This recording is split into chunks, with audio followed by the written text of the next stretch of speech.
Le lendemain, Eugène courait de nouveau sur le terrain d'entraînement, réalisant qu'il était devenu beaucoup plus résistant. Pourtant, l'effort lui restait difficile et la sueur coulait à flots sur son visage. Malgré tout, il continua obstinément à courir, réduisant son temps à chaque tour. Cette fois, il fit 10 tours. Il parvint même à rester debout, ce qui était déjà une grande réussite. En s'étirant, il ressentit une immense satisfaction de constater que son corps devenait plus fort et se rétablissait peu à peu. Monsieur Victor, un chevalier à la retraite ayant longtemps servi la famille Bayer, partageait cette joie. Eugène avait hâte d'apprendre les arts martiaux de la famille Bayer.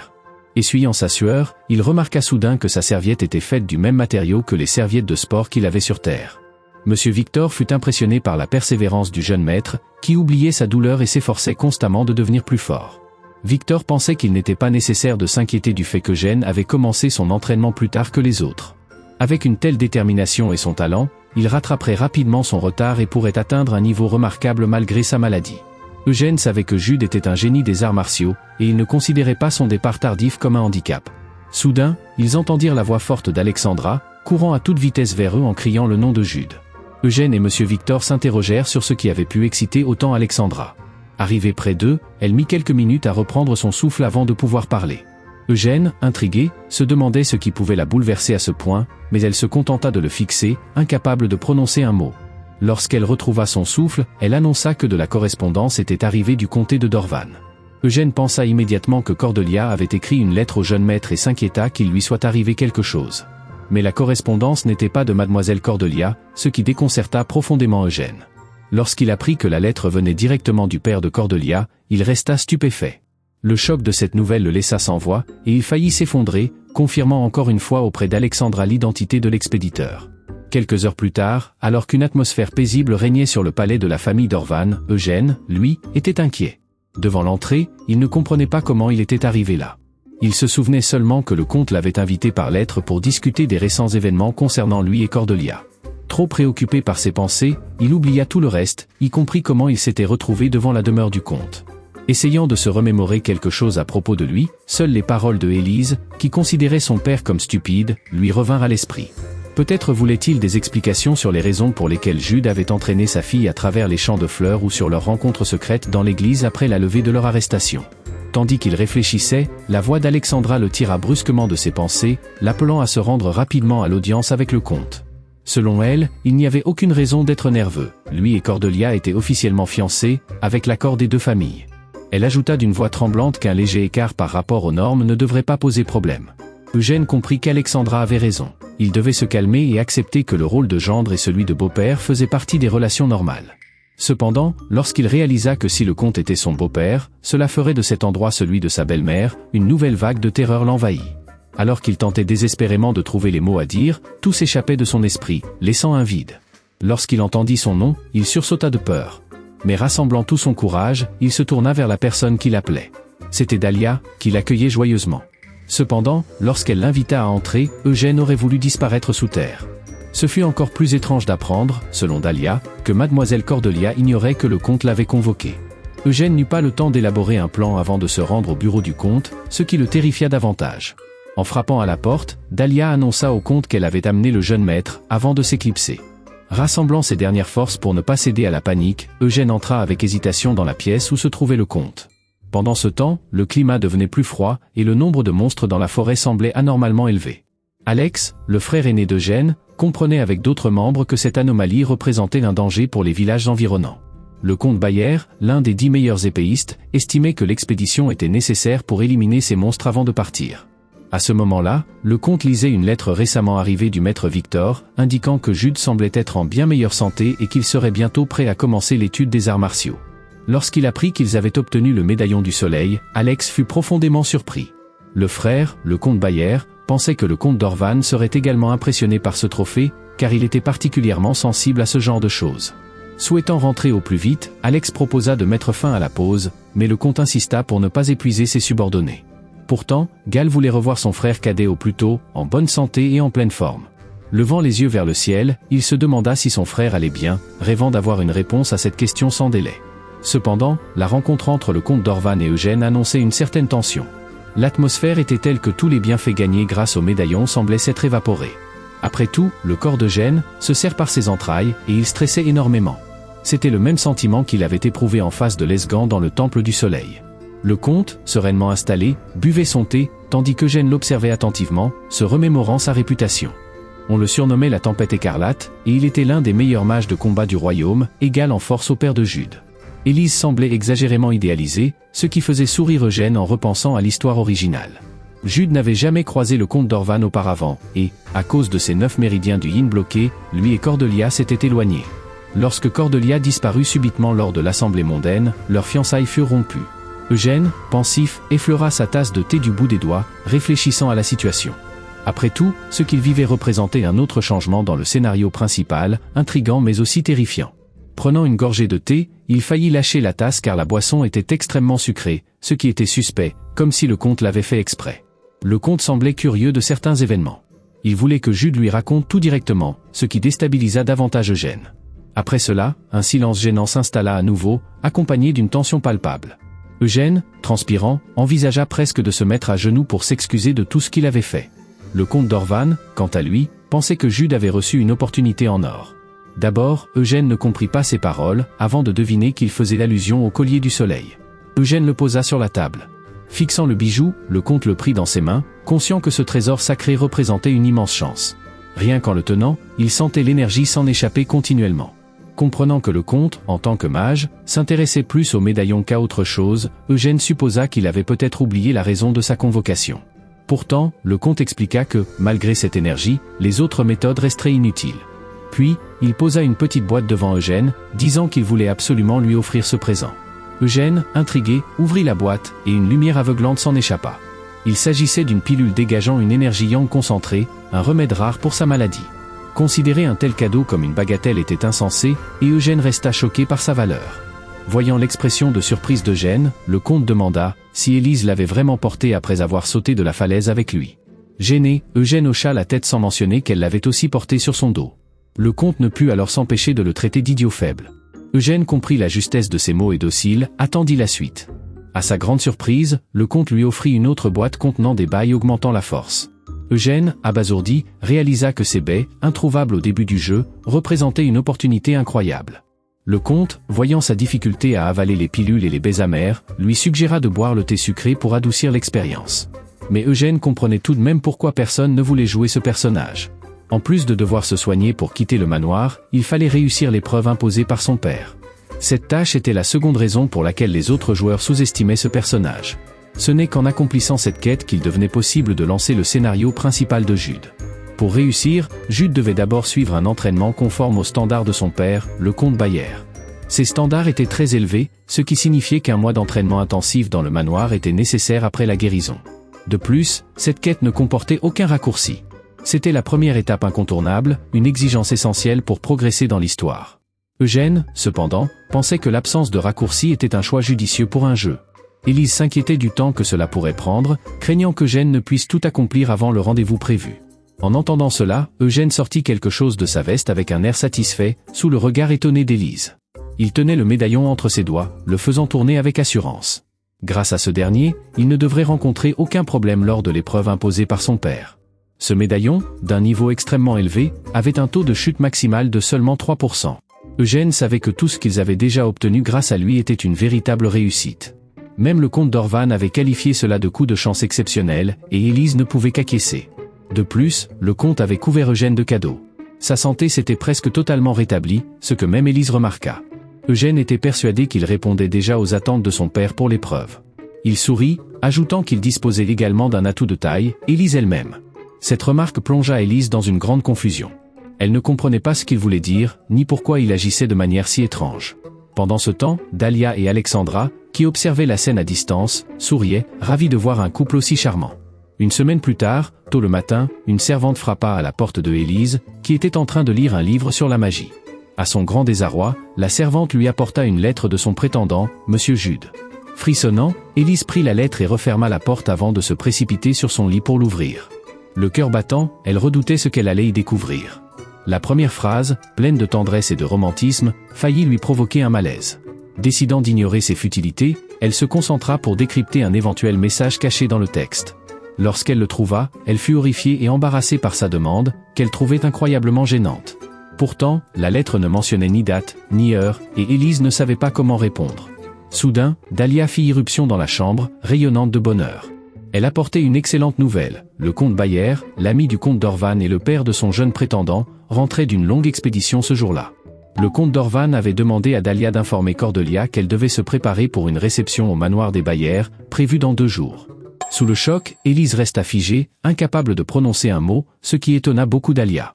2 jours plus tard, Élise et Eugène étaient à table lors d'un dîner familial au manoir des Bayer. Élise s'efforçait frénétiquement de comprendre pourquoi elle était là et pourquoi cette rencontre avait lieu dans ce manoir. Voyant son agitation, Eugène comprit qu'il avait probablement eu la même expression lorsqu'il avait rencontré le comte d'Orvan. Lorsqu'Alex apprit qu'ils avaient trouvé le médaillon du soleil au cours de leurs aventures, il fut stupéfait par leur incroyable chance. Il exprima sa gratitude envers Cordelia, qu'il considérait comme une déesse de la chance pour leur famille. Cette remarque embarrassa profondément le comte d'Orvan, tandis que Cordelia manqua de s'étouffer avec son vin. Amusé par leur réaction, Alex éclata de rire, augmentant l'embarras de Élise. Pour lui, son frère avait vraiment beaucoup de chance d'avoir une telle fiancée, ce qui faillit faire vomir Élise sur le champ. Alors que le repas touchait à sa fin, le comte Bayer s'adressa soudain à Cordelia, la faisant sursauter. Il avait entendu dire qu'elle souhaitait lui demander quelque chose et voulait en discuter immédiatement. En repensant aux mots embarrassants d'Eugène dans sa lettre, Élise sentit son esprit s'embrouiller. Satisfait de l'état de nervosité d'Élise, Eugène l'observait avec un sourire, attendant la suite des événements. Mais, voyant qu'elle n'osait pas s'exprimer, il décida de parler à sa place. Avec l'approbation de son père, Eugène annonça qu'il souhaitait participer à la réception mondaine prévue très prochainement et qu'il comptait s'y rendre avec Cordelia. Tout le monde fut surpris, et le comte Bayer réfléchit en silence, fixant son verre et se remémorant l'événement. Alex avait participé à une telle réception par le passé, et désormais, Jude avait également le droit d'y assister. Encouragé par ces paroles, Eugène poussa un soupir de soulagement, fermant les yeux. Cependant, son père avait du mal à croire qu'un homme n'ayant jamais tenu une arme de sa vie puisse s'aventurer hors de chez lui. Puis Eugène donna un léger coup de pied à Élise sous la table, car en plus de l'invitation, il y avait une autre requête dans la lettre. Eugène esquissa un sourire, satisfait de s'être déjà rapproché leur objectif, et jugea que l'heure de gloire de Élise était arrivée. Mais Élise refusait catégoriquement de s'y prêter. Elle n'était même pas sûre que cela fonctionnerait. Son père, fier des prouesses militaires de leur famille, ne permettrait à Jude de quitter la maison que s'il était convaincu de sa force. Rassemblant tout son courage, Élise cria. Appelant son père, elle stupéfia tout le monde présent. Bégayant et peinant à s'exprimer, elle tenta de prononcer des mots qui lui donnaient envie de vomir. Après un ultime effort, Élise hurla qu'elle voulait absolument y aller avec le jeune Jude.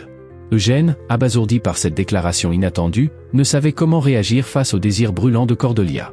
Après tout, Jude était alité il y a peu de temps. Le comte d'Orvan poussa un long soupir. Est-ce que le comte Bayer croyait vraiment que le médaillon porté par le célèbre paladin était tombé entre les mains de Jude par pur hasard ?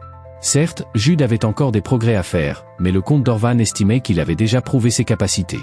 Tandis qu'il parlait, le comte Bayer se sentit idiot, comme s'il entravait ses enfants. Eugène hocha la tête avec approbation.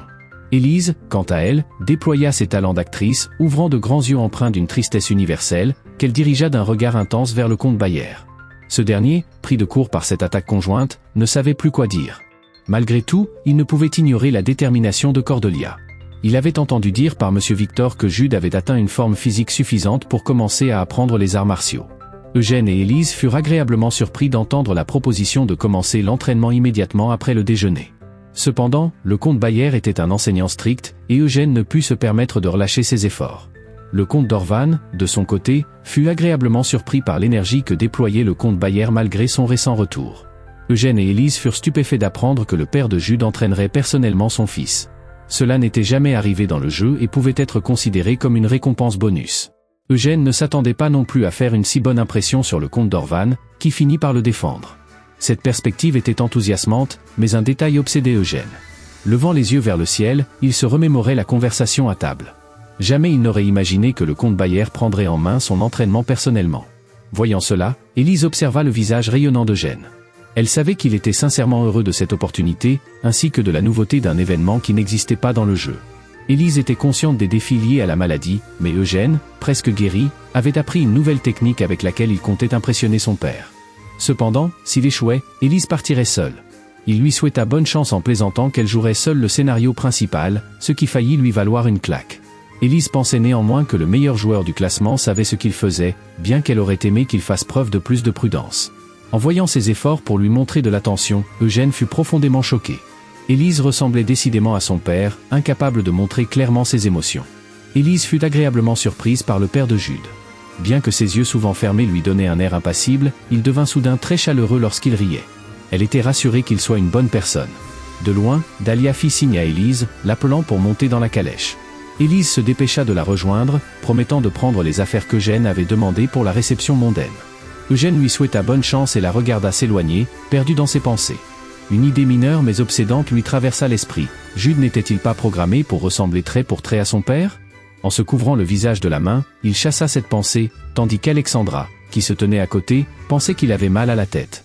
Eugène la rassura rapidement avant de courir rejoindre son père pour l'entraînement. 4 jours plus tard, les deux familles s'activaient à préparer les jeunes pour un long et passionnant voyage vers une réception mondaine dans la ville de Danemark.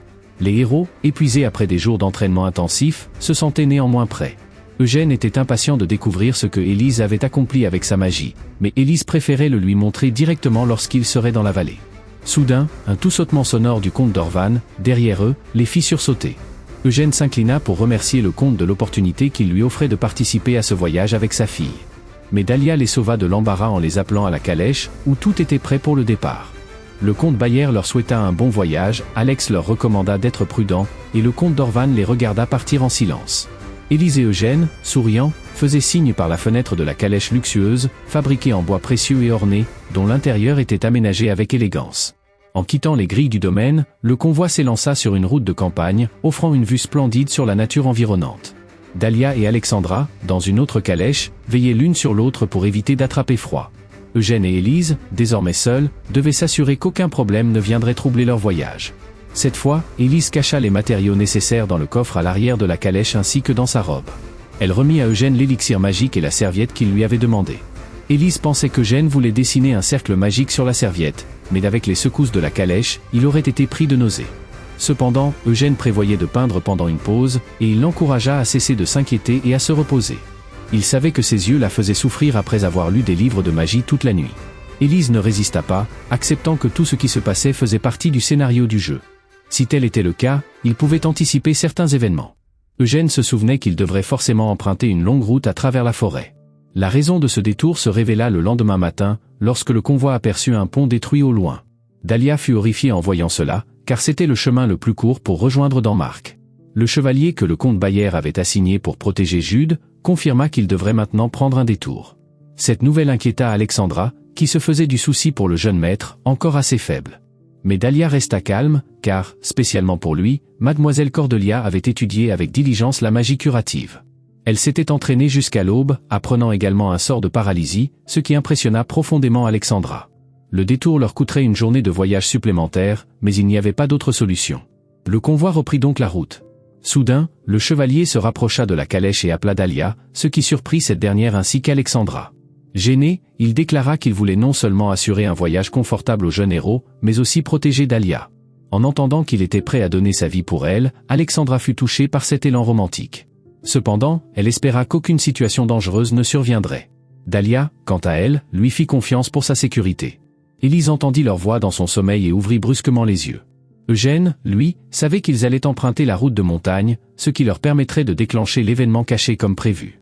Élise le regarda avec une expression désapprobatrice et interrogative, mais Eugène ne comprit toujours pas ce qu'elle voulait.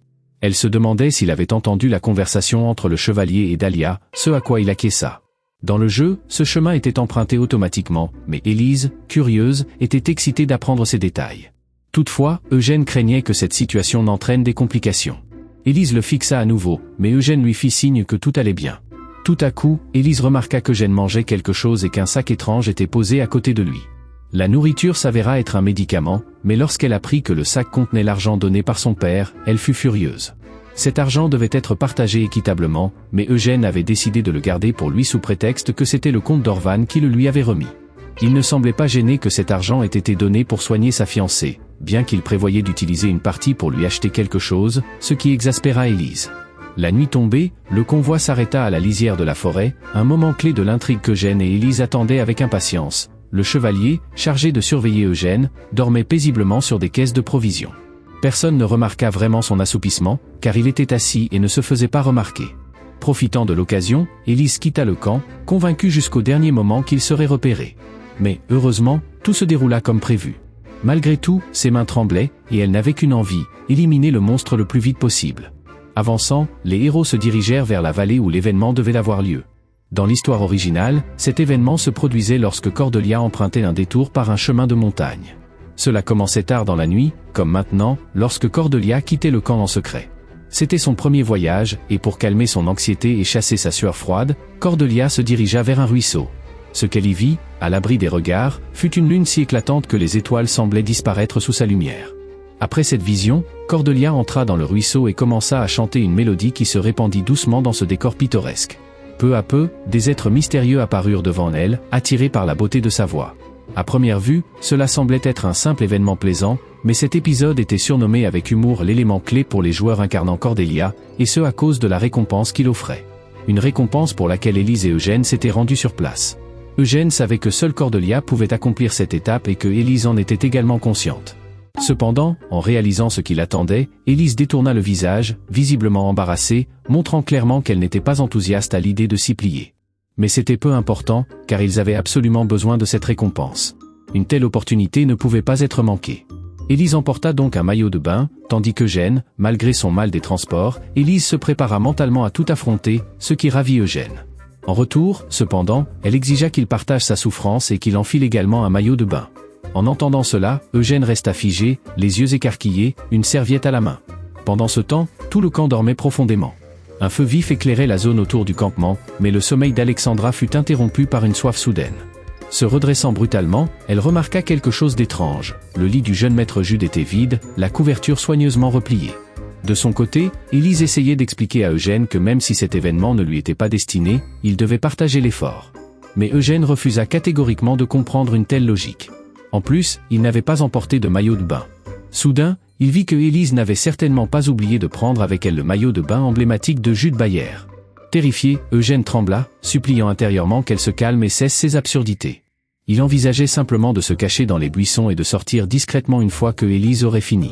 Mais Élise trouvait cela inacceptable, elle ne voulait pas être la seule à exposer sa peau.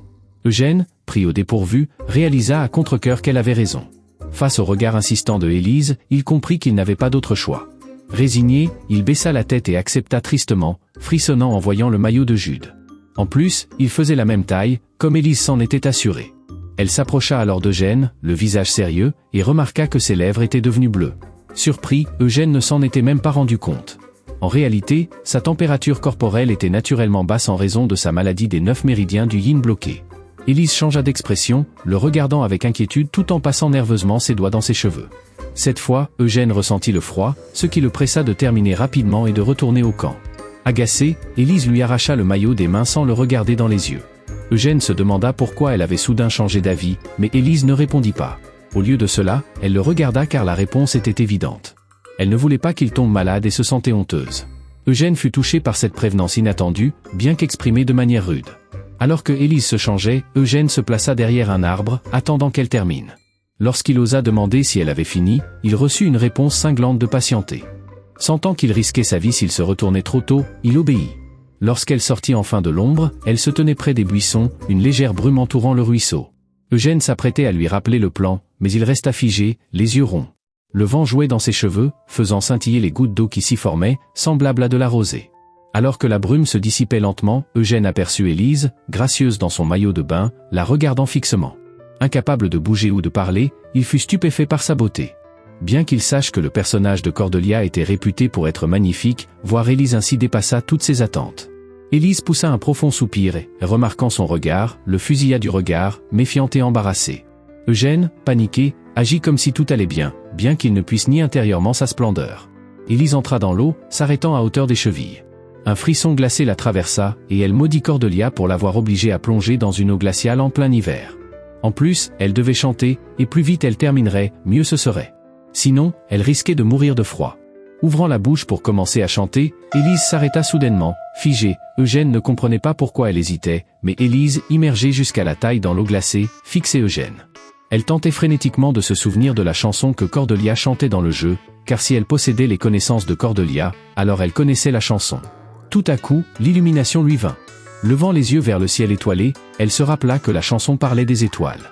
Cependant, lorsqu'elle tenta de passer en revue les différentes planètes, galaxies et constellations dans sa tête, elle ne fit que s'embrouiller davantage. L'eau devenait de plus en plus froide et le corps de Élise commençait à se refroidir, il n'y avait plus de temps à perdre. Bien qu'elle essaya désespérément de se rappeler les paroles de la chanson, elle n'y parvint pas. Soudain, Jude l'entendit chanter une autre chanson, ce qui le déconcerta profondément.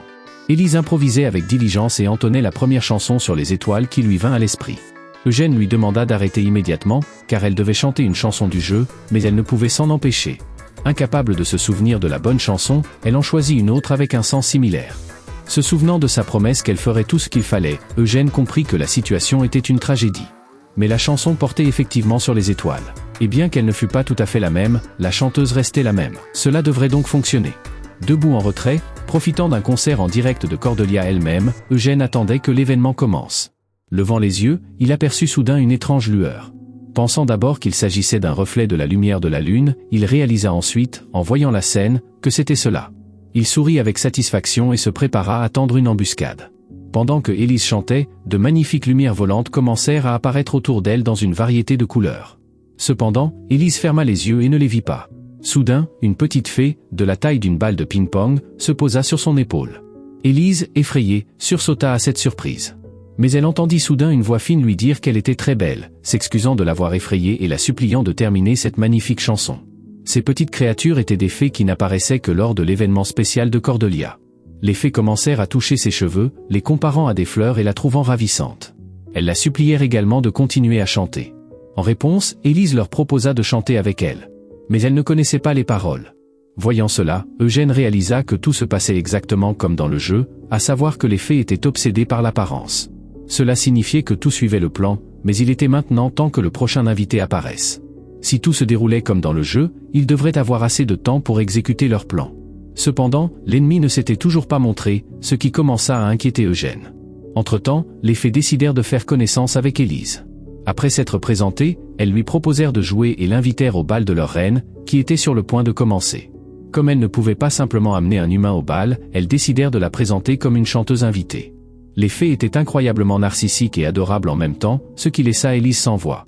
Soudain, elle entendit Eugène crier un avertissement sur un danger imminent. Sursautant, Eugène sortit de sa cachette et lui cria de sortir de l'eau immédiatement. Les fées furent surprises mais aussi intriguées, tandis que les étrangers à la peau blanche comme la neige se réjouissaient du changement de scénario. Le lieu d'apparition du bicorne dans cet événement avait changé. Apparaissant derrière Élise, il la fixa d'un regard féroce, prêt à la capturer. C'était un énorme taureau avec des cornes semblables à celles d'un bélier, une tête de cheval et des yeux rouges. Les fées s'envolèrent dans tous les sens tandis que Élise se retourna lentement, fixant le bicorne. Ni elle ni Eugène ne s'attendaient à un tel retournement de situation. Mais il n'y avait plus rien à faire. Avec un rugissement menaçant, le bicorne leva la tête vers le ciel, se redressa sur ses pattes arrière et se prépara à attaquer. Une lumière verte apparut au-dessus de son museau, qu'il utilisa pour emprisonner Élise dans une sphère volante et la tirer vers lui grâce à ses capacités de télékinésie. Ces créatures étaient considérées comme extrêmement dangereuses. Eugène se précipita pour aider Élise, qui était capturée. Élise, enfermée dans la sphère, était incapable de bouger et ne pouvait qu'observer tandis qu'elle se faisait enlever. Eugène courait désespérément, tentant d'intervenir avant que la sphère n'atteigne le bicorne. Lorsque celle-ci se trouva à 1 mètre de l'animal, il utilisa un autre sort, hochant la tête dans la direction d'Élise. Soudain, des chaînes lumineuses commencèrent à enrouler ses bras et ses jambes, ce qui limitait ses mouvements. La sphère disparut alors, plaçant Élise sur le dos du bicorne, qui se préparait à fuir avec sa captive. Eugène cria que le bicorne cherchait à l'emporter, mais Élise, furieuse, réagit soudainement. Elle remarqua un sourire sur le visage du bicorne et comprit qu'il l'appréciait, ce qui rendait sa fuite encore plus urgente. Cependant, sa magie n'était pas suffisante pour briser les chaînes. Ne voyant pas d'autre option, Élise prit une profonde inspiration et se prépara à attaquer la créature. Le bicorne, surpris, reçut un violent coup à la tête et au cou, manquant de peu de s'écrouler. Les fées, tout comme Eugène, étaient aussi stupéfaites devant l'élégance avec laquelle Élise avait porté son attaque. Après un autre coup, le bicorne, paniqué, semblait ne pas comprendre ce qui lui arrivait. Lorsque sa magie s'évapora soudainement, libérant les membres de Élise, celle-ci saisit immédiatement l'occasion. Voyant le bicorne perdu, elle attendit le moment propice pour s'échapper. Quand celui-ci se présenta, elle bondit, tenant fermement son maillot de bain pour éviter qu'il ne s'envole. En retombant, Élise se retourna brusquement vers le monstre, qui fixait le brouillard d'un air impuissant. Elle attrapa alors la serviette sur laquelle Eugène avait dessiné un cercle magique, la lança vers le bicorne, puis plongea dans l'eau, provoquant une grande éclaboussure. Eugène et les fées observaient la scène avec inquiétude, espérant que Élise ne s'écrase pas contre les rochers sous l'eau. Le regard d'Eugène se fixa alors sur l'endroit où Élise avait été en l'air un instant plus tôt. Il vit la serviette voler vers le monstre et, en la voyant tomber, son cœur s'emballa. Un sourire apparut sur son visage, car tout fonctionnait parfaitement, comme prévu. Pendant ce temps, Élise s'enfonça au fond du ruisseau, atterrissant douloureusement sur les rochers. Elle poussa un cri de douleur et se mit à fouiller le sable, espérant trouver le bâton qui y était enfoui. L'apercevant à côté, elle le saisit rapidement. Une fois le bâton en main, Élise nagea vers la surface, déterminée à attaquer la créature. L'air se faisait rare, mais Élise continuait obstinément, ne pensant qu'à punir son agresseur. Alors qu'elle manquait complètement d'air, elle émergea brusquement sous les yeux stupéfaits d'Eugène et des fées.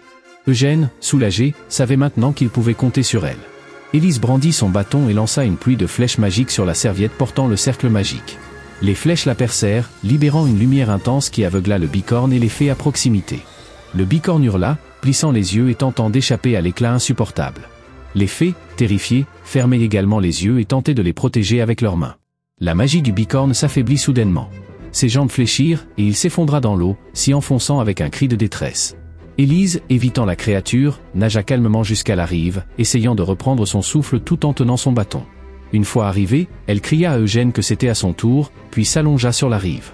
Hochant la tête, Eugène se dépêcha d'achever ce qu'il avait commencé et de neutraliser le monstre, qui était encore désorienté par les événements. Brandissant son médaillon, il s'élança vers la créature. Poussant sur le sol, il s'éleva dans les airs, réalisant que tout son entraînement rigoureux portait enfin ses fruits. Utilisant la technique des 36 pas, il atteignit instantanément le bicorne, qui venait à peine de sortir de l'eau. Avant que le bicorne ne se remette de l'éblouissement, Eugène apparut devant lui, levant son médaillon pour attaquer.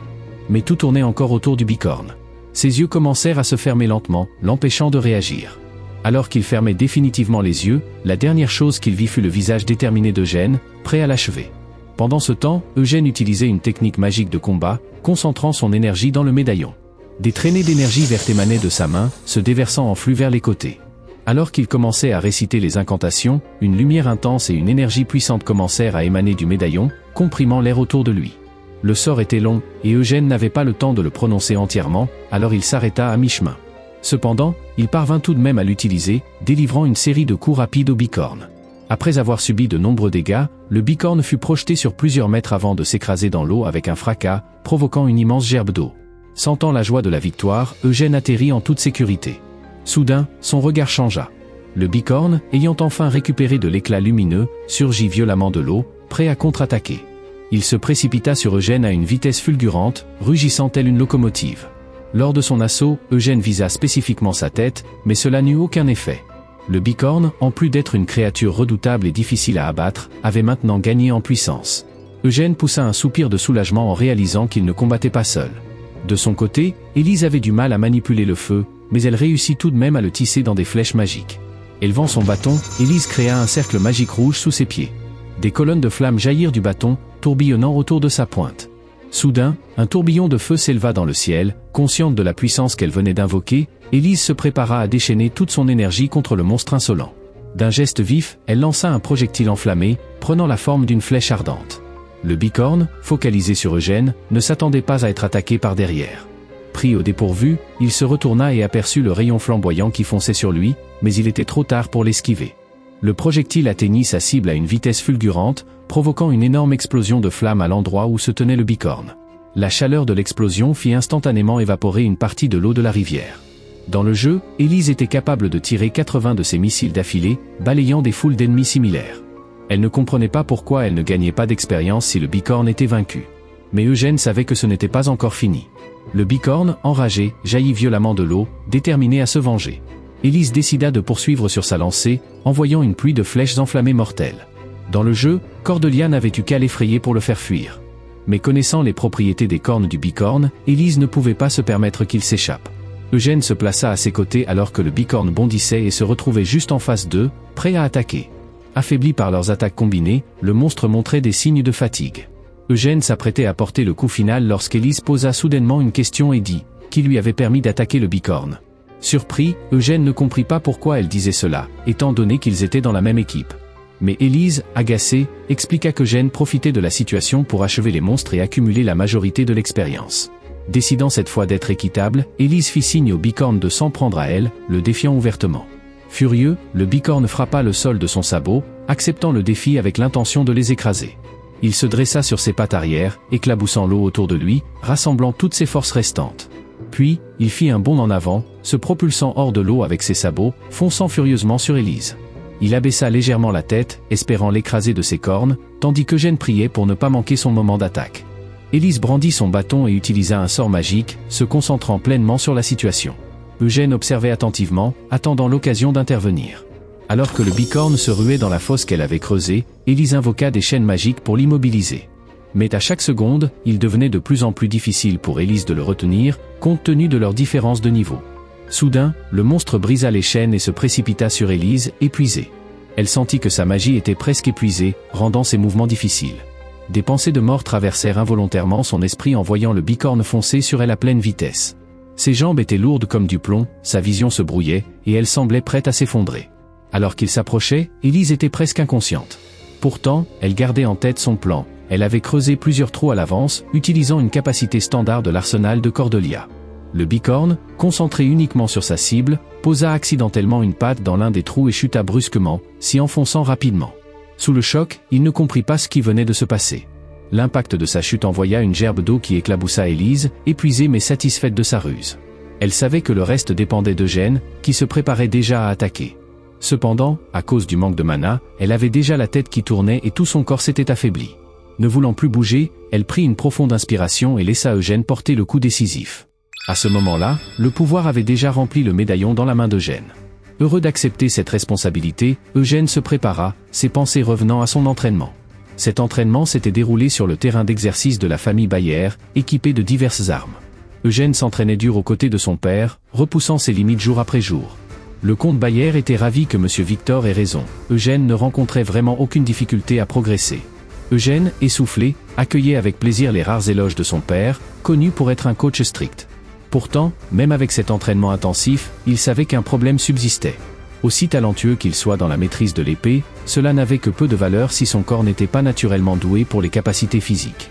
Le comte Bayer partageait cette inquiétude. Après y avoir réfléchi, conclut qu'il existait des méthodes plus productives que de voir Eugène essayer de ne pas lâcher son épée pendant 3 jours d'affilée. Ainsi, avant qu'Eugène ne parte pour Langest, le comte décida de lui enseigner quelques techniques. Posant la main sur un mannequin d'entraînement, il nomma la première, le coup de foudre. Rassemblant sa force dans sa paume, il asséna au mannequin une pluie de coups dévastateurs, d'une vitesse fulgurante, presque au point de le pulvériser. Eugène savait que son père était très puissant, mais il resta malgré tout impressionné par ce qu'il venait de voir. Ce coup, ainsi nommé en raison de la rapidité des frappes, exigeait un contrôle parfait du ki. Cependant, comme le fit remarquer le comte en jetant un regard sur une armure à proximité, il serait difficile pour Eugène de maîtriser cette technique. En outre, son utilisateur restait vulnérable pendant la préparation de l'attaque. Le comte décida alors de lui enseigner une autre technique, idéale contre un adversaire redoutable. Un coup précis et bien placé pouvait être décisif, à condition de saisir le bon moment. C'est exactement ce qu'Eugène faisait maintenant, il se préparait à porter le coup fatal au bicorne. L'énergie enveloppait tout son corps, faisant trembler le sol sous ses pieds. Eugène savait que tout se jouait maintenant. Avec une poussée brusque, il s'élança vers le bicorne, enveloppé d'une puissante énergie. À cet instant, un geyser d'eau jaillit de la rivière, créant une grande vague qui éclaboussa Élise. Le bicorne bondit hors de la fosse avec fureur, prêt à en finir avec eux. Cependant, quelque chose le perturba, il semblait avoir manqué un détail crucial. Secouant la tête de gauche à droite, il chercha convulsivement à comprendre ce qui s'était passé alors qu'il était dans la fosse. C'est alors qu'il remarqua qu'Eugène avait disparu de l'endroit où il était resté immobile tout ce temps. Son regard se tourna vers Élise, qui pointait du doigt le ciel avec un sourire mystérieux sur le visage. À ce moment précis, Eugène était directement au-dessus du bicorne, brandissant le médaillon dans sa main. Déconcerté, le bicorne secoua la tête une fois de plus, mais il était trop tard. Eugène s'approcha, concentrant toute sa force et son énergie dans son attaque. Dans un ultime effort, le bicorne aperçut Eugène, mais il ne put rien faire. C'était le coup le plus puissant qu'Eugène pouvait délivrer à ce jour. Utilisant la technique du point tonnerre, il frappa violemment le bicorne, le projetant dans la rivière dans une explosion d'énergie colossale. L'explosion provoqua une vague gigantesque, qui déferla sur Élise comme un tsunami, manquant presque de la noyer. Elle resta stupéfaite devant la puissance du coup et l'onde de choc qui en émanait. L'eau, projetée jusqu'au ciel, retomba sur eux sous forme d'une pluie torrentielle, éclaboussant Eugène. Devant lui, le bicorne, malgré le coup abrutissant, parvint à se redresser. Mais soudain, il vacilla avant de s'effondrer, inerte, répandant à nouveau des gerbes d'eau autour de lui. Élise, submergée de joie, exulta, ils avaient réussi à vaincre un monstre aussi redoutable. Soudain, le corps d'Élise fut enveloppé d'une énergie bleue familière, symbole d'un gain de niveau. Elle appela Eugène pour lui annoncer la merveilleuse nouvelle, elle avait monté de 3 niveaux. Soudain, Eugène tomba dans la rivière, le visage contre l'eau, et de petites bulles à peine perceptibles commencèrent à émerger de l'eau, signe de sa respiration affaissée. La joie de Élise fut soudainement remplacée par de l'anxiété et de la peur pour Eugène. Elle se précipita pour l'aider, le tirant hors de l'eau. Elle se mit à le secouer vivement pour le ramener à lui, mais il ne répondait pas. Finalement, il commença à parler, et Élise comprit qu'il n'était pas encore complètement guéri de sa maladie. Elle décida de l'éloigner de l'eau, lorsqu'elle aperçut soudainement une fée volant à proximité. Les petites créatures ailées étaient stupéfaites que ces deux-là aient réussi à vaincre le bicorne par eux-mêmes et se demandaient qui était ce jeune homme. Elles décidèrent en premier lieu de se hâter pour tout rapporter à la reine, avant de se rendre à la parade nocturne, et puisque tout s'était passé ainsi, les héros devaient les suivre pour rejoindre le groupe de fées. Élise était surprise, mais en même temps, cela faisait partie d'une quête secrète. Elle et Eugène suivirent donc les fées. Fatiguée de porter Eugène, Élise le déposa soigneusement au sol, le dos appuyé contre un arbre. Ensuite, elle posa immédiatement le médaillon d'or guérisseur du soleil sur sa poitrine. En voyant qu'il allait mieux, Élise se réjouit de voir que le médaillon le guérissait progressivement. Cependant, il aurait dû mettre son maillot, car il était tellement trempé. Décidant de montrer les compétences de guérison magique qu'elle avait apprises, elle vit soudain Eugène ouvrir les yeux, mais il était inutile de l'arrêter. D'un geste de son bâton, elle envoya une décharge magique d'énergie sur Eugène, en conjonction avec le pouvoir du médaillon d'or du soleil. Cela eut un effet de guérison très puissant, ses muscles tendus se détendirent, ses os commencèrent à se remettre en place, et sa santé générale retrouva presque un état normal. Encore quelques minutes de repos et Eugène serait prêt à continuer seul. Les fées étaient prêtes à attendre, alors Élise lui accorda 3 minutes pour se remettre, le regardant avec des yeux de chiot. Il la remercia chaleureusement pour ses soins, et elle resta figée, perdant la parole pendant un moment, surprise par une telle réaction. Elle se sentit comme la mère attentionnée d'Eugène. Les fées qui tournaient autour d'eux étaient touchées par la scène de leur joli couple et attendirent patiemment qu'ils reprennent leur marche. Pensant qu'il était gravement blessé, elles volèrent vers eux pour offrir leur aide, mais Élise les calma, expliquant qu'il avait simplement besoin de repos. Toutefois, il était évident qu'il avait utilisé toute sa force intérieure pendant le combat, et donc nécessitait du répit. En entendant cela, les fées furent surprises et commencèrent à observer Eugène d'un air pensif. Elles conclurent qu'en dépit de la mort du bicorne, ce jeune homme était assez faible, mais très beau.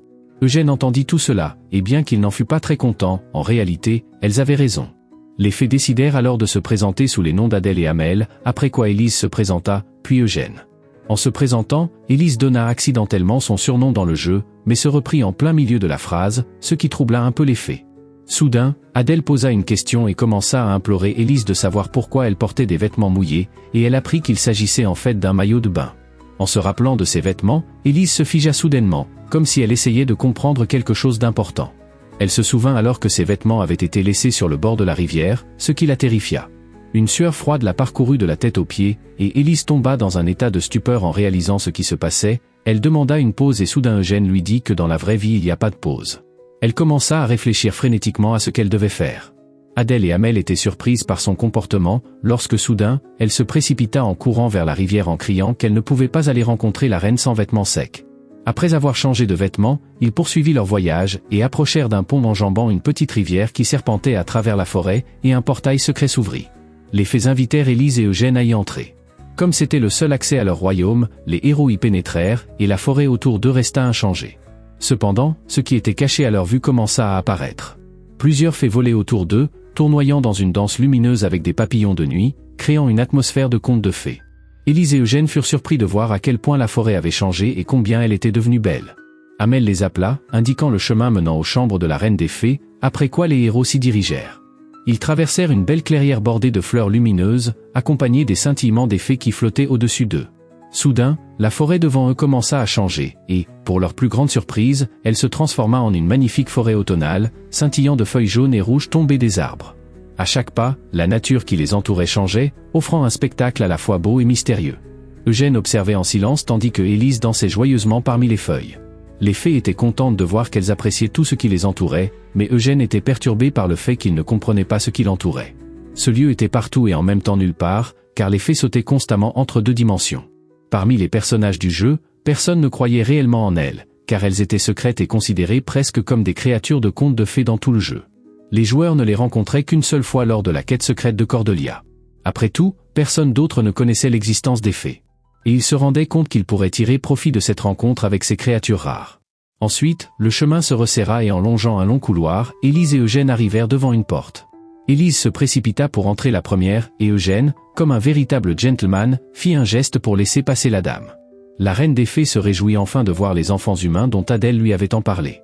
En regardant devant lui, Eugène fut choqué de voir la reine des fées volant près de son trône. Le trône était de taille ordinaire, comme s'il était destiné à quelqu'un d'autre. Et la reine était légèrement plus grande que les autres fées. Élise et Eugène la dévisagèrent dans un état de stupeur tandis qu'elle saluait joyeusement les héros protecteurs. Après tout, on lui avait déjà dit qu'ils avaient vaincu le maléfique bicorne, protégeant ainsi ses sujets. Pendant ce temps, malgré leur tardive, le camp était assez animé. Dahlia était revenue du camp après une patrouille nocturne et descendit précipitamment de son cheval. Lors de la patrouille, elle avait entendu des explosions et des grondements venant du fond de la forêt. Au camp, la recherche des disparus était déjà en plein essor et tout le monde était sur le qui-vive. Surtout Alexandra, car les tentes d'Eugène et de Élise étaient vides et les lits soigneusement pliés, comme si personne ne s'y était allongé. Se frappant le front, Dahlia pensa qu'elle ne passerait pas une bonne nuit ce soir. Harold ne pouvait même pas imaginer qu'il s'endormirait en service, car il n'avait aucune envie de dormir. Après avoir bu le thé offert par Monsieur Jude, il s'endormit presque immédiatement. Dahlia regarda le mug de thé d'un air suspicieux, puis le saisit résolument, le reniflant. Elle perçut une odeur étrange, incroyablement familière. Elle se souvint que cette odeur provenait d'une concoction de guérison préparée par le comte d'Orvan, qui avait également des effets soporifiques. Mais le fait qu'Harold ait obtenu cette concoction d'Eugène signifiait qu'il s'était échappé délibérément pendant la nuit. Il était nécessaire de se diviser immédiatement pour fouiller la forêt, car il n'y avait aucun intérêt à attendre leur retour. Donnant cet ordre, Dahlia pensa que ces deux-là voulaient sûrement être seuls. Ils avaient tout préparé, mais cette fois, cela allait trop loin. Eugène, comme un véritable chevalier, s'inclina devant la reine des fées. Cela choqua Élise, qui ne pouvait toujours pas s'habituer à de telles démonstrations de noblesse, mais elle ne perdit pas son calme. Élise s'inclina également en une révérence pour saluer la reine des fées. La reine n'avait pas vu d'enfants humains depuis très longtemps et fut agréablement surprise par leurs belles manières. Élise fut touchée par les mots de la reine, tandis qu'Eugène se tourna, remarquant quelque chose d'étrange. Adèle et Amel, qui les avaient accompagnés tout au long du chemin, avaient soudainement disparu. Voyant sa confusion, la reine précisa qu'elles étaient déjà dans la salle de banquet et attendaient les invités. Dès qu'Eugène et Élise entrèrent dans la forêt magique, Adèle s'était immédiatement glissée dans la salle du trône et avait tout raconté à la reine. En entendant les fées pouvaient se déplacer à travers le temps et l'espace, les héros furent surpris, car elle avait prononcé la même phrase dans le jeu, selon laquelle le bicorne hantait les fées depuis longtemps. Et selon la reine, les héros méritaient une généreuse récompense pour s'en être débarrassés. Eugène était entièrement d'accord avec elle, et Élise était dans une joyeuse attente de la récompense tant attendue. Eugène était aussi heureux que tout se passe comme prévu dans le jeu. Cordelia avait elle-même chassé le bicorne qui poursuivait les fées sans l'intervention des joueurs. En signe de reconnaissance, elle avait été invitée à un festin nocturne. Mais désormais, le scénario original avait changé. D'abord, Cordelia n'était pas seule, car Jude l'accompagnait, l'ayant aidé durant la bataille. Ensuite, au lieu de faire fuir le bicorne, ils avaient tué le pauvre animal. Bien que le dénouement du combat fût différent cette fois-ci, Eugène supposa que la récompense serait plus généreuse que dans le scénario original. De plus, puisque la reine s'adressait à eux deux, il y aurait probablement 2 récompenses, et Eugène se demanda ce que pourrait être la seconde, mais à l'origine, ils étaient venus ici pour le bâton de clair de lune, qui était la récompense initiale. Après un moment de réflexion, la reine décida enfin de récompenser les héros. Devant Élise et Eugène se trouvaient 2 piédestaux sur lesquels commencèrent à apparaître des faisceaux de lumière. Soudainement, la lumière sur chacun d'eux se matérialisa et se transforma en une récompense. La reine décida d'offrir à Élise le bâton de clair de lune, en fait, ce que les héros désiraient. Et bien que l'autre cadeau n'ait pas été prévu à l'origine pour des humains, la reine offrit à Eugène une bague appelée les pas de fée. C'était un objet très précieux, et la reine espérait qu'il servirait à une âme aussi gentille qu'Eugène. Eugène resta immobile, fixant la bague qu'on lui avait donnée, n'en croyant pas ses yeux. Il n'aurait jamais imaginé que la reine lui offrirait les pas des fées en cadeau. Cela le figea dans un état de stupéfaction. Cette bague permettait de se téléporter dans l'espace jusqu'à 3 fois par jour, permettant ainsi d'esquiver totalement toutes les attaques. Désormais, Eugène n'avait plus à se dérober lui-même, ce qui était très utile dans son cas. Élise resta silencieuse, l'observant sans exprimer aucune émotion à propos de son cadeau. À ce moment-là, Eugène ne pouvait se lasser de son cadeau, car même la restriction du nombre de sauts n'en diminuait pas les avantages. Et bien qu'ils fussent venus pour un bâton tout aussi précieux, Eugène était ravi de son cadeau et remercia la reine. En se tournant vers Élise, il ne comprenait pas pourquoi elle ne remerciait pas la reine pour le bâton de clair de lune, mais Élise détourna le regard, le visage impassible, car le bâton était d'un niveau inférieur à cette bague. Cela signifiait que Élise était encore une fois placée en 2e position. Mais malgré cela, ils étaient de la même équipe, et le bâton était ce pourquoi ils étaient venus en mission. Cependant, Élise faisait semblant de ne pas comprendre ce qu'il voulait dire, mais Eugène en était sûr. Après tout, en réalité, une telle réaction n'était due qu'au fait qu'Eugène avait reçu un objet de niveau supérieur. La reine se hâta de préciser qu'elle n'avait pas choisi ces objets au hasard pour la récompense. Élise supposa qu'elle avait obtenu le bâton parce qu'elle était magicienne et que Eugène avait reçu les pas des fées parce qu'il était guerrier. La reine apprécia son esprit, mais la véritable raison se cachait ailleurs. Surpris par cette réponse, Élise et Eugène regardèrent la reine, puis la reine sourit mystérieusement, indiquant que la vraie raison était évidente. La reine des fées, comme toutes les belles fées, préférait les beaux garçons. Ce qui enragèrent encore plus Élise. Après un moment, le ruisseau où avait eu lieu la bataille contre le bicorne fut illuminé par une lueur bleue éclatante. Lorsqu'ils revinrent, Élise et Eugène avaient à peine la force de bouger leurs jambes car ils étaient épuisés. Complètement exténués, ils étaient contents que tout soit enfin terminé. Tout au long de cette soirée-là, des fées tournoyaient autour de Élise, la forçant à chanter et à jouer avec elle. Dans le monde des fées, le temps passait différemment, alors elles demandèrent aux héros de prendre leur temps et de rester plus longtemps avec elles. Cependant, Élise et Eugène n'avaient même pas remarqué qu'ils avaient passé 12 heures dans leur salle de banquet. Quelque temps après, une fenêtre apparut simplement dans le jeu, indiquant que du temps avait passé. Mais en réalité, cela se révéla être une épreuve inhumaine. Mais maintenant que tout était fini, les héros étaient heureux d'être enfin dans la forêt avec leur récompense reçue. Soudain, Élise se rappela que le cadavre du bicorne était resté dans la rivière, bien que ses cornes fussent tout aussi importantes que le reste des récompenses. Heureuse que le bicorne n'ait pas disparu, Élise pensa que, contrairement au jeu, les cornes ne se détacheront pas d'elles-mêmes. Cela signifiait qu'elles devaient être sciées.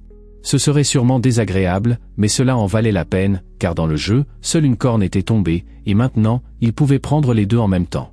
Et bien sûr, ils s'étaient immédiatement mis d'accord pour que chacun obtienne une corne. Élise était ravie que, en une soirée, ils aient obtenu un bâton de clair de lune, 2 cornes de bicorne et même une bague de pas des fées. Alors qu'elle était heureuse de voir sa vie s'améliorer, Eugène, étant réaliste et ne voulait pas vraiment gâcher son humeur. Cependant, il y avait un moment désagréable et Élise pensa qu'Eugène allait lui demander de le porter sur son dos encore une fois. Mais en réalité, le problème était qu'il ne pouvait pas scier les cornes eux-mêmes, et il pensait qu'il devrait demander de l'aide au chevalier. Eugène ramassa la serviette qui avait explosé, ne se doutant pas un instant que l'explosion avait attiré l'attention de tout le camp. Soudain, Élise frissonna, faisant même mal à Eugène, qui se demanda ce qui lui arrivait. Soupirant lourdement sous une sueur froide, Élise murmura le nom d'Eugène, tremblant de peur. Après ces mots, elle se rendit compte que maintenant, ils étaient probablement confrontés à de sérieux problèmes. À ce moment-là, à travers le bruit du ruisseau, ils pouvaient à peine entendre les voix du groupe de recherche qui les cherchait. À ce moment-là, Adèle se demanda pourquoi la reine leur avait donné des objets aussi précieux, tels que le bâton de clair de lune et la bague de pas des fées. Amel était également inquiète, car un tel pouvoir pouvait même changer une âme humaine. De plus, la reine adorait voir le bâton de clair de lune briller sous le ciel nocturne. Elles étaient surprises que la reine elle-même les ait jugées dignes de posséder de tels trésors. Mais la reine savait ce qu'elle faisait. Pendant un instant, elle aperçut leur avenir, un avenir qu'elle ne pouvait même pas expliquer. Cependant, elle était fermement convaincue qu'ils n'avaient rien à craindre et que tout cela serait pour le bien du futur. La reine réalisa immédiatement que le destin de ses enfants n'était pas seulement important pour eux-mêmes, mais aussi pour le monde entier. Le lendemain matin, alors qu'elle peignait les cheveux d'Élise, Dahlia se demandait si elle réalisait sa faute. Élise était assise, la tête baissée, les yeux fermés, silencieuse et humble, consciente de la peur que Dahlia éprouvait pour elle. Le convoi avait soudainement changé de trajectoire, et on ignorait quel danger les attendait sur le chemin. Mais malgré cela, la jeune princesse et son fiancé se rendaient la nuit à la rivière de la forêt, sans escorte. Il restait encore 3 jours de voyage, et en tant que garde personnelle de Cordelia, Dahlia ne pouvait pas permettre qu'il leur arrive quoi que ce soit.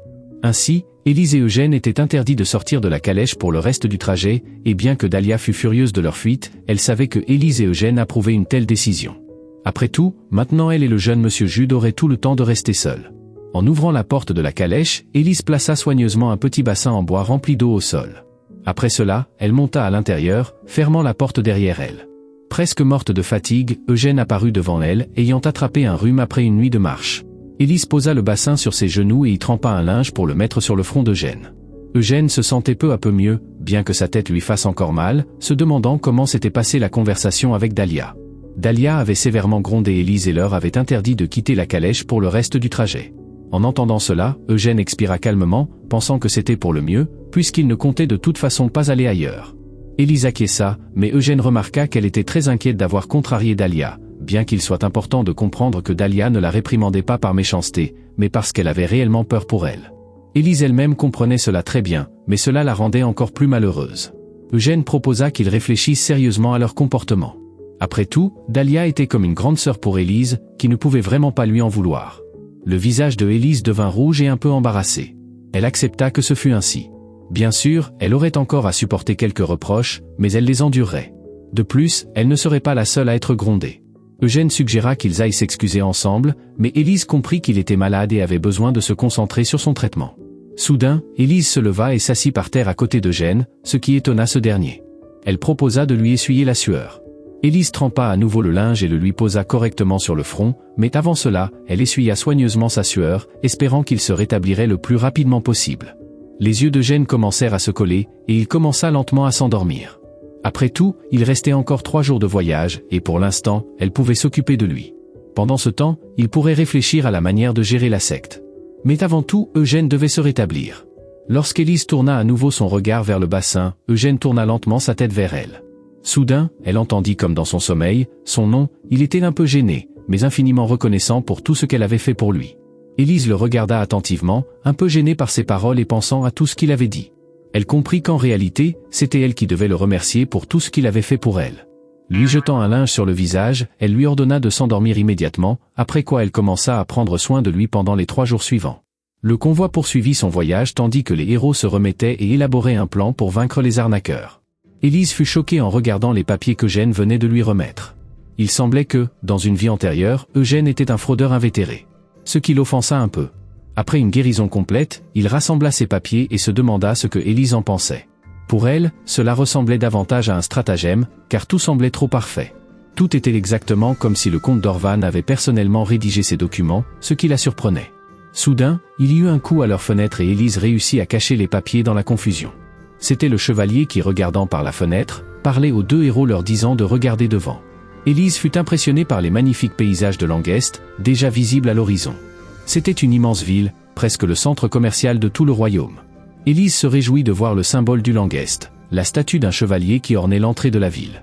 Eugène remarqua que dans la réalité, la statue était bien plus impressionnante et grande que dans le jeu.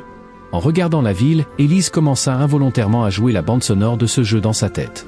Mais quand Eugène commença à la fredonner, il devint immédiatement évident lequel d'entre eux était le véritable joueur. Officiellement, la ville était dirigée par Yel Rainer, mais en réalité, le pouvoir à Langest était divisé entre les 12 clans du Nord. La ville se trouvait au nord du royaume et ne fait pas partie intégrante du territoire d'aucune des familles. C'était également la ville de départ, car c'était ici que commençaient les principaux scénarios de Jude et Cordelia. Voilà comment la ville était décrite dans le jeu, et il semblait qu'en réalité, tout était similaire. Après avoir marché un peu dans les rues, les héros s'arrêtèrent devant le bâtiment où ils allaient s'installer. Eugène fut choqué, car dans l'intrigue originale, Cordelia s'était installée dans un appartement ordinaire, mais maintenant, une luxueuse demeure se trouvait devant eux. Il fallut encore un peu de temps avant que tous leurs effets personnels soient livrés à l'adresse. Selon Alexandra, le comte d'Orvan avait loué cette villa pour Monsieur Jude et Lady Cordelia afin d'offrir du confort aux jeunes fiancés. En même temps, le comte insista pour qu'ils aient des chambres séparées. Cependant, Eugène et Élise en étaient même heureux. Soudain, le regard surpris d'Eugène se porta au loin, et il fut très heureux de ce qu'il vit. Au début, Élise s'excusa à nouveau auprès de Dahlia pour leur sortie nocturne, puis elles se serrèrent dans les bras comme 2 sœurs, comme si de rien n'était, ce qui réjouit Eugène. Eugène demanda à Alexandra de s'occuper de ses bagages. Harold souhaita offrir son aide à la belle mademoiselle Alexandra. Mais Eugène ordonna à tous les chevaliers de le suivre, bouleversant Harold qui, tristement, obéit humblement suivant Eugène. Eugène donna le même ordre à tous les chevaliers du comte d'Orvan, à l'exception de mademoiselle Dahlia. Les chevaliers de la famille d'Orvan furent surpris que cela les concerne aussi. Mais Eugène s'avança vers eux avec assurance. En s'approchant, il leur montra une lettre supposément écrite par son père, en collaboration avec le comte d'Orvan, avant qu'il ne parte. Son père l'avait averti qu'il aurait besoin d'aide de la part des chevaliers au Langest. Après avoir vérifié la lettre, les chevaliers crurent au mensonge d'Eugène et le suivirent immédiatement. Pendant ce temps, Élise et Dahlia se promenaient dans le marché, s'émerveillant devant la quantité de biens divers et de gens autour. Soudainement, Élise se souvint de cet endroit et de l'emplacement de la boutique de magie, et s'y rendit. Dahlia se demanda comment Cordelia connaissait le chemin, puisqu'elle était dans cette ville pour la première fois. Mais Élise répondit qu'elle avait étudié la carte. Dahlia les avait protégés pendant tous ces jours, tout en conduisant le chariot, alors Élise lui proposa un peu de repos. Cependant, la force de Dahlia suffirait pour faire quelques tours de la ville avec Cordelia sur son dos. Elle se demanda ce que mademoiselle Cordelia voulait acheter ici. Mais Élise souhaitait rencontrer quelqu'un d'autre à la place. Cet homme passait ses nuits dans l'atelier, donc on ne pouvait le croiser que durant la journée au marché. Élise se rappela sa conversation avec Eugène dans la calèche, où il avait dit que l'événement à Languest serait bien plus difficile que tous les précédents combinés. Grâce au cadeau de la reine, ils étaient devenus beaucoup plus forts, mais ce n'était toujours pas suffisant.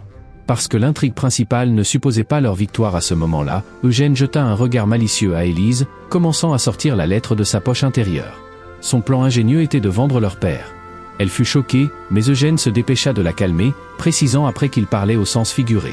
En regardant la lettre, Élise fut surprise de découvrir qu'il s'agissait d'un document officiel dans lequel Eugène avait forgé l'écriture de son père. Grâce à ce document, il serait capable de recruter des magiciens comme renfort. Eugène n'avait pas seulement falsifié l'écriture, mais avait également imité avec précision le style d'écriture et même la signature du comte d'Orvan. Élise était impressionnée, et bien qu'au début elle ait pensé que c'était encore une folie, elle accepta. Le comte d'Orvan était le maître de la tour de l'Aube écarlate, il serait donc capable d'obtenir beaucoup d'aide de la part des magiciens. Cependant, les magiciens étaient considérés comme une société d'élite et une simple lettre ne suffirait pas. C'est pourquoi Eugène avait également préparé un sac d'or.